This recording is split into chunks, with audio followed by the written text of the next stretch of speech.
Stoletja je v filozofiji in religiji veljalo, da je človek gospodar narave. Tako ne čudi, da si je naravo podredil tudi globalni kapitalistični sistem in jo ponekod pripeljal do roba propada. Moderni misleci zato kujejo nove smeri. Teološki ekofeminizem denimo primerja patriarhalno zatiranje ženske z zatiranjem narave in se zavzema, da ponovno ovrednotimo tako položaj človeka kot narave, nečloveških bitij in da v bistvu gledamo vse skupaj kot na tudi na zemljo, ne kot na nek živ ekosistem, ki je v bistvu medsebojno soodvisno povezan. Svet gre v to smer, pravi, kar dokazujejo novodobne duhovnosti, veganstvo in zelena tržna ekonomija. Ta teden obeležujemo tudi Svetovni dan za osvoboditev laboratorijskih živali.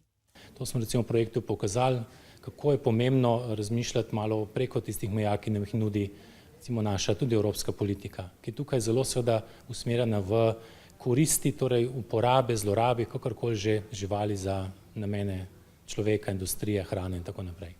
Živalska etika je še v povojih, dodaja, saj je najprej potreben revolucionaren miselni preskok, da bodo pravice živali oblikovane stališča živali. Vse spremembe pa se morajo odvijati z mislijo na trajnostni razvoj, ki ga najmanj upoštevajo v najhitreje razvijajoči se tehnološki stroki, računalništvu. Ko so delali raziskave na teh področjih, so se bodisi dijaki, ki se ukvarjajo z računalništvom, bodisi študenti, dejansko za ta vprašanje najmanj zanimali.